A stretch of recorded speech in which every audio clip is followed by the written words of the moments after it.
Dear colleagues, ladies and gentlemen, I can see here quite a few representatives of partner companies, which is pleasing, from different countries, from different regions of the world, and it tells you that this venue of the St. Petersburg International Economic Forum is one of the key venues to discuss energy issues. Let us take a look at what has happened in the gas markets in 2016 and in the early 2017. Let's take a look at the gas market globally, and let's take a look at the gas market in Europe, Asia, and somewhat in North America. In 2016, the volume of the global gas market grew by 5.5%. At the same time, the ratio between pipeline transport and LNG transport is 69% to 31%. So this correlation of 70 to 30% has been quite stable of late and has not fluctuated significantly.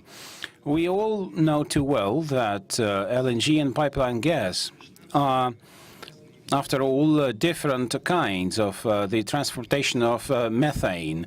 In one case, it is pipeline, and in the other case, there's the gas ships. There is a good dependence between the suppliers of gas for a certain distance and understanding at which distances pipeline transport is competitive and at which volumes and distances the LNG is more competitive. Of course, understandably, the longer the distance, the more attractive would be the less attractive would be the pipeline. But with the increase of distances and volumes, pipeline might be more feasible economically speaking. So this correlation of 70 to 30% tells you that most of gas is being consumed at distances of 4,000 to 5,000 kilometers from the production sites, and the bulk of gas sales would be pipeline supplies.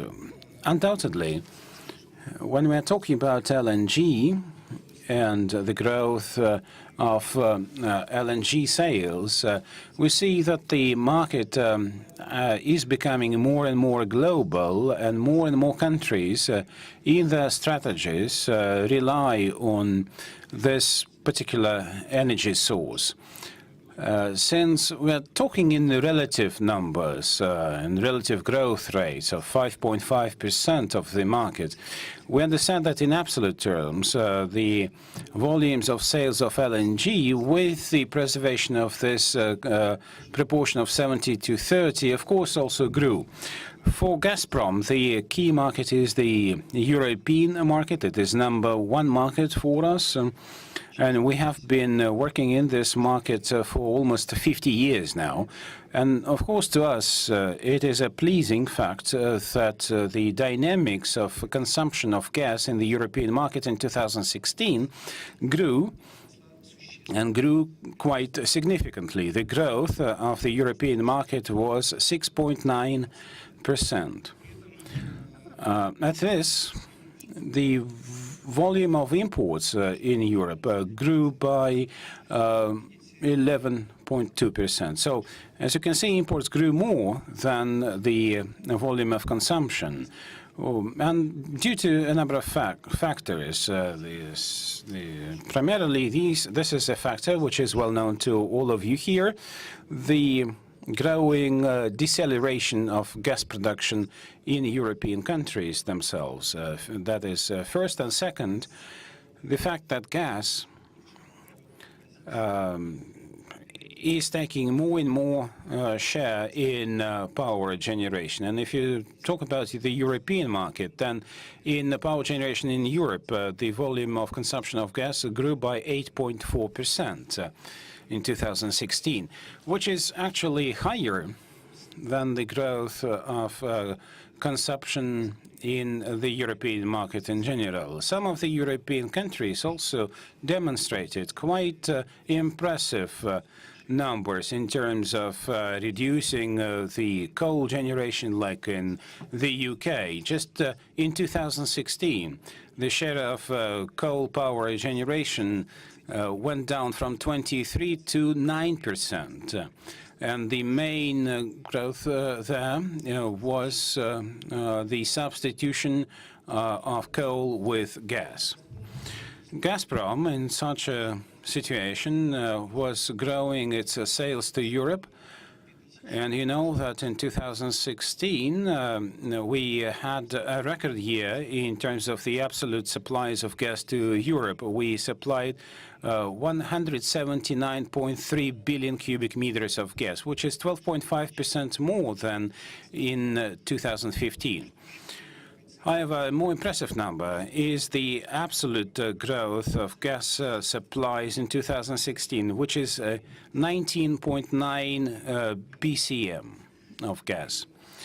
At this, the tendency of growth of export sales is even higher, and we see that the trend is upward since the beginning of 2017. Gazprom grew its gas supplies to Europe as of January 1st of this year for the same period of time by 9.5 billion cubic meters, so 13.3% more than in the same period of last year, which means that in annual terms, just during 1 year and 5 months, the volume of annual supplies of gas by Gazprom to Europe grew by 29.4 billion cubic meters, which is almost like 30 BCM of gas more every year is supplied by Gazprom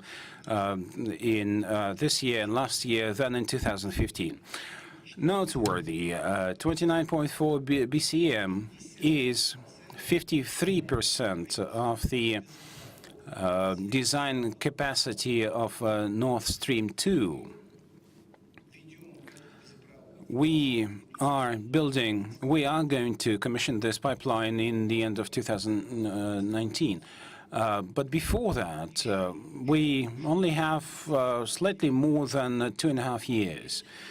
Now, if the growth rates of gas sales and demand for the Russian gas would continue as we have witnessed in the last 18 months, then probably even Nord Stream 2 would not be enough to satisfy the growing demand for Russian gas in the European market.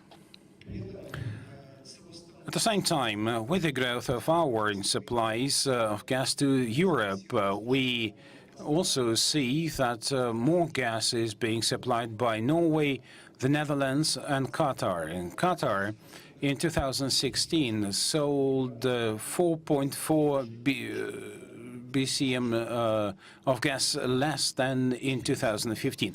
The reason for that is quite well known.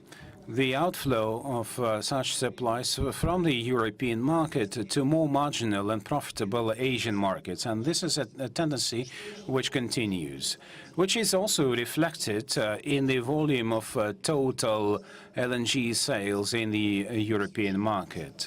The drop in LNG supplies to Europe in 2016 was minus 1.9% or 1.1 million tons.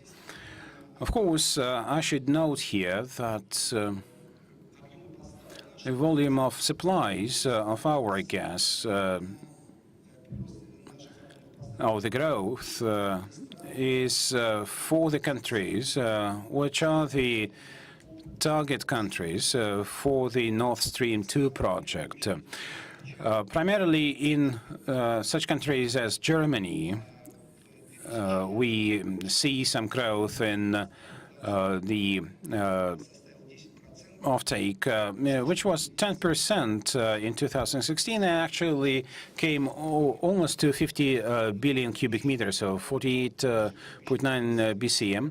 But more impressive would be the sales of gas to Germany this year, 15.6% more, or plus 3 BCM only in the first 5 months of this year compared to the same period of last year. We also had quite high growth rates in 2016 for such markets as the UK, France, the Netherlands, Denmark, Austria, and Poland. Apart from some absolute records or a record-breaking year in absolute terms, we also had other records. Last winter, Gazprom, for 4 months in a row, was hitting records in terms of monthly supplies of gas for exports. First in October 2016, then November, December 2016, and then finally in January 2017. The volume of export supplies in January 2017 was 19.1 billion cubic meters of gas, which is the absolute record. But even more impressive would be the daily supplies. On January 27th of this year, we supplied to the European market 636.4 million cubic meters of gas, which is the peak volume of supplies, which is by 100 million cubic meters more than the corresponding peak day of 2016, of the previous winter from 2015 to 2016. Now, what do we see today? Today, on June 1st, the sales of gas to Europe are 543 million cubic meters.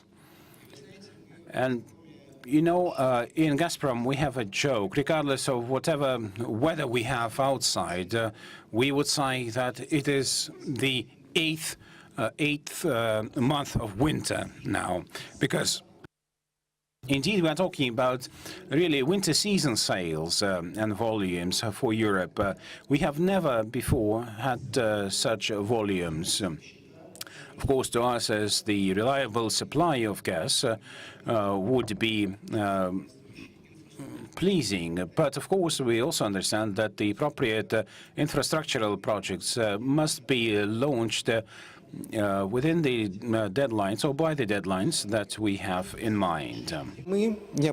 As for last winter, I think we need to focus on the following situation. In some European countries on certain days. For Germany, it's January 24, for example.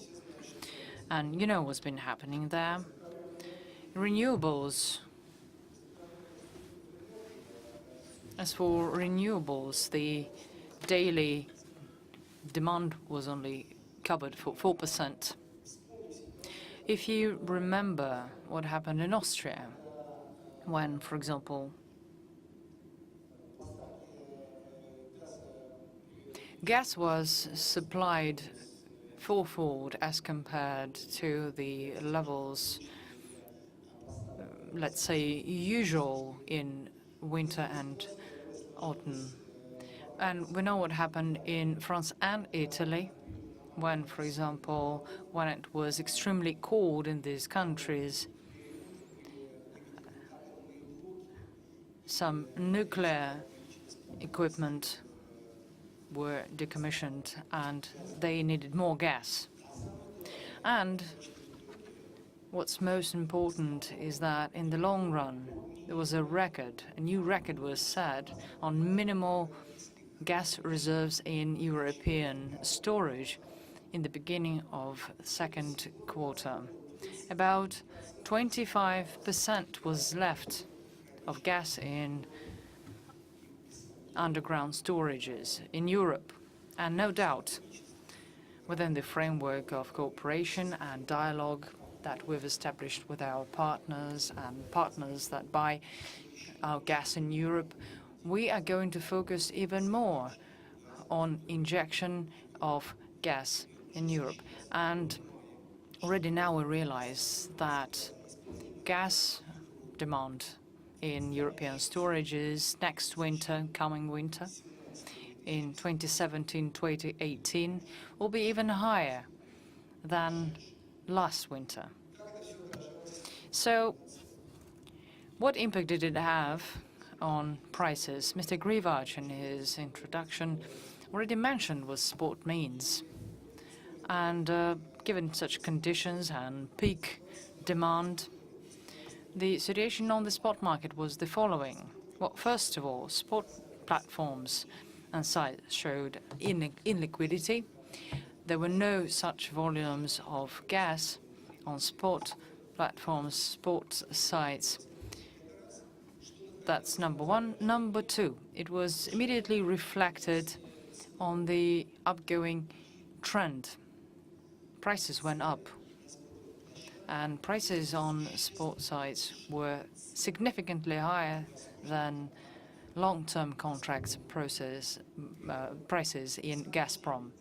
And actually, in fact, we're talking about dozens of percent as compared to spot prices. Next, if you analyze spot market, then we already noticed that even though we talk a lot about sports and it's another try to get rid of this dependency on oil prices, and if we take a look at all of this, we can see that actually they are within the range and they are in line with oil quotes. So what can we say about spot trading?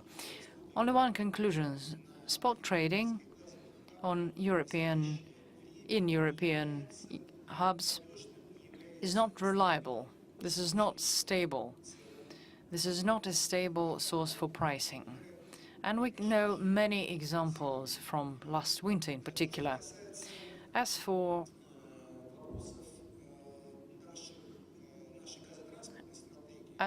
our gas transport Gazprom strategy, no doubt this strategy is linked to gas production centers. Gazprom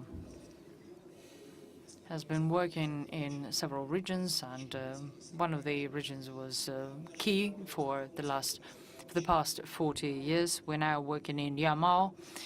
From year to year, we're increasing volumes in different fields in this area, and we have some key fields in Yamal region. But this also means that for a long time now, and recently, we are working on the infrastructure, trying to deliver gas to our consumers. Babanenkova, Ukhta 2, Ukhta Tarjok 2, and the North Stream is one of this corridor is becoming one of the priorities of ours to distribute gas for Russian consumers. This significantly changes stream schemes, and that's how the central corridor that used to be the major one is becoming less and less loaded, which means the situation there is becoming more relaxed. And I'm talking about the Uzhgorod destination and then Europe.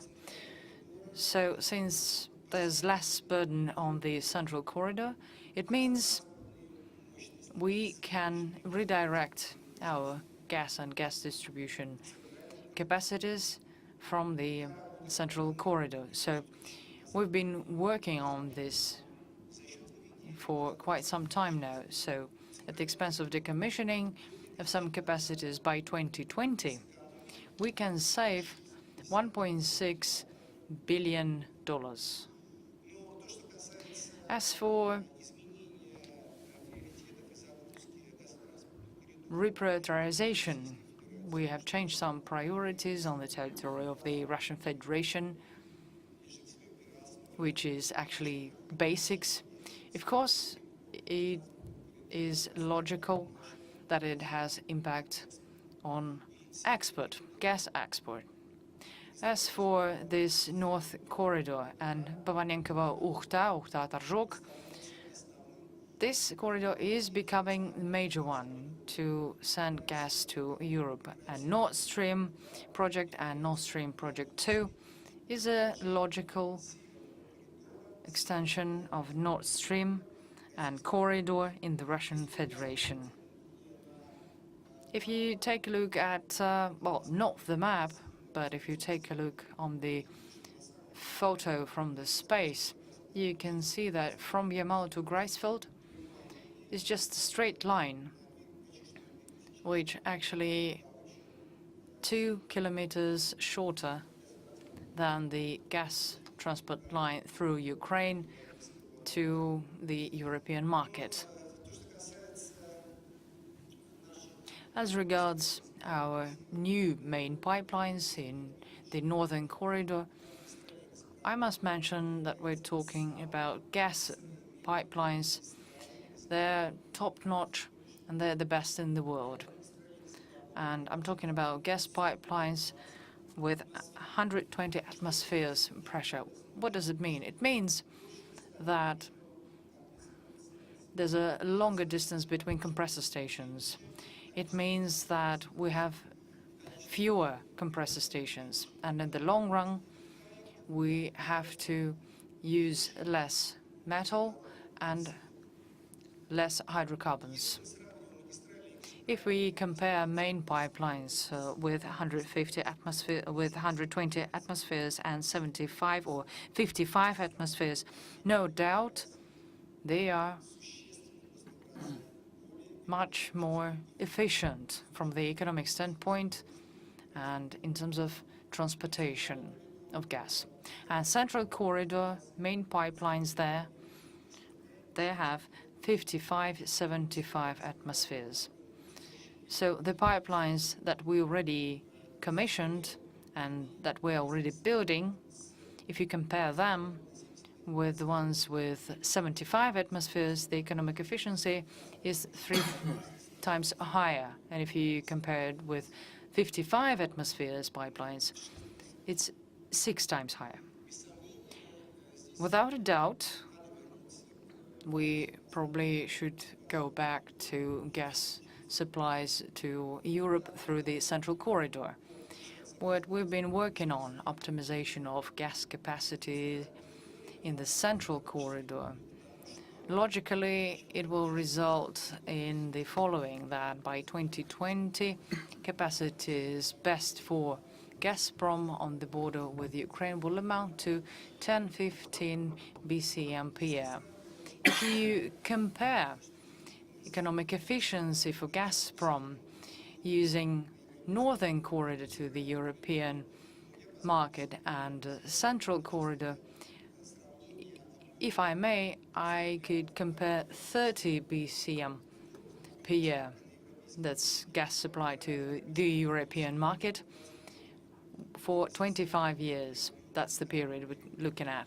So if you compare this, then Northern Corridor to through Central and Northern Corridor for Gazprom, it's $43 billion, American dollars, more efficient, means cheaper than through the Central Corridor.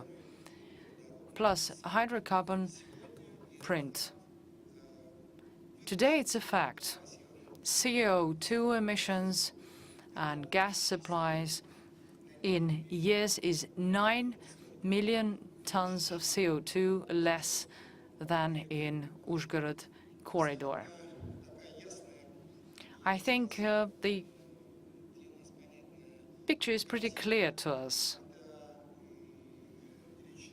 And for example,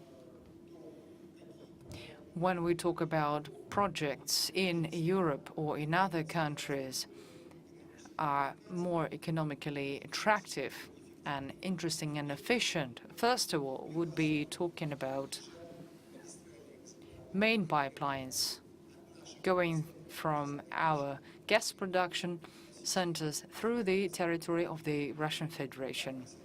And based on that, we have and we build our own strategy.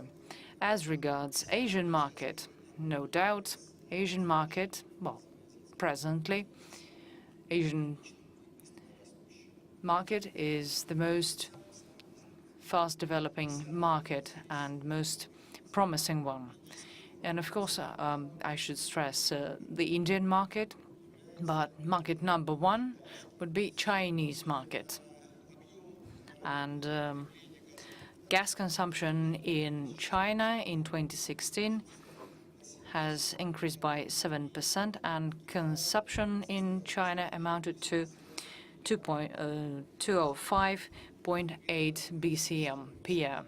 And what's interesting, gas consumption in China exceeded the psychological threshold over 200 BCM. Just like in Europe, own volumes, own production do not cover the demand, and imports to the Chinese market in 2016 has increased by 22%, which is higher than the gas market growth in China. Besides, gas import in China is about 50-50. 50% pipeline gas and 50% LNG. It's worth mentioning here that in winter, for example, China covered its peak demand, first of all, at the expense of extra volumes of LNG. And that's what makes Chinese market different from the European, where peak demand in Europe in winter is covered at the expense of pipeline gas. Well, the reason is just one. The pipeline gas going from Central Asia, well, unfortunately, and I'm sure you all know this pretty well, they do not cover the peak demand characteristic of consumer markets, in particular Chinese market, covered peak demands at the expense of extra LNG supplies. Without a doubt, I can say that that Gazprom contract to supply Russian gas to China,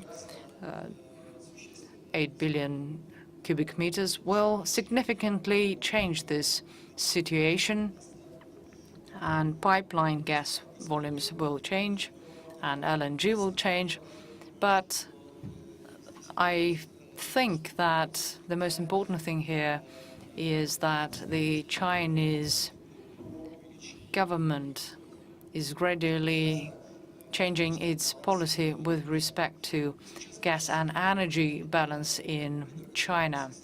At the moment, gas amounts to 6%, only 6%, and in the next 5 years, this is going to change, and the energy balance will look differently. Gas will amount to 8.3 to 10%. You realize that just 1% more in the energy balance with such consumption volumes, we're talking about tens of millions BCM of extra volumes. And it's quite clear. And we can see this clearly, that in the near future, gas consumption will be around 300 BCM and more. Naturally, that's quite impressive. This is huge demand for gas, and this includes pipeline gas as well. With great pleasure, I would like to say that in a very short period of time, Gazprom and our main K&K Chinese partner, we have established really good relationship, very constructive. We have signed a strategic partnership agreement with this company. And I must say that for the recent years, our partnership with K&K is now full of interesting things. We are working in many areas together, and it is indeed a strategic partnership. Of course, The basic project for us, the main project, is Sila-Siberia, the eastern route. This is the route to China. And we are working with our Chinese colleagues. We have a number of negotiations with respect to gas supply to China. And we have reached an agreement to do more and supply more gas through this eastern route. And in the near future, jointly with our K&K partners, we are going to do more. We have already started this work. Gas will be supplied from Russian Far East to China, and we intend to achieve agreement on terms and conditions by the end of 2017. And first of all, our strategic partnership with K&K is developing in area of pipeline gas. What's most important is that recently and for some time now, we have reached agreement on other areas of cooperation as well. Well, first of all, it's underground storage for gas. And quite recently in China, within the framework of the forum that took place just several weeks ago, we have signed 3 contracts for joint implementation of gas storage projects. We have signed agreements on joint implementation of the gas generation project. I'm talking about power plant Sinyuan with 900 megawatts capacity. We have also signed an agreement on cooperation in gas motor fuel. We intend to build road from Europe to Western China.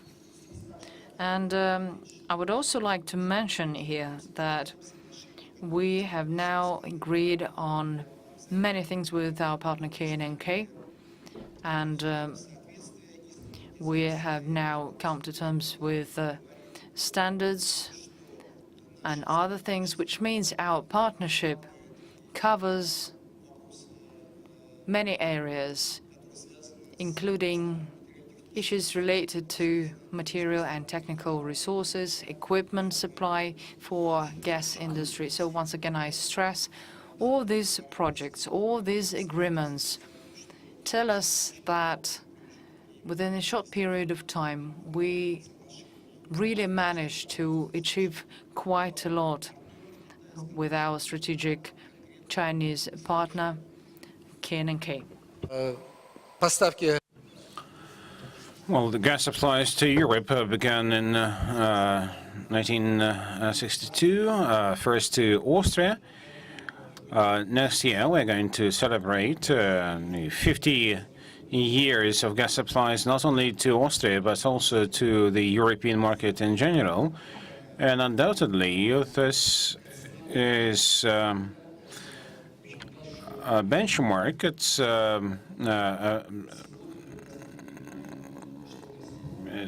It's a good anniversary, and today Gazprom and our European partners would hopefully come to this anniversary with some new record high sales that we can expect in the coming time.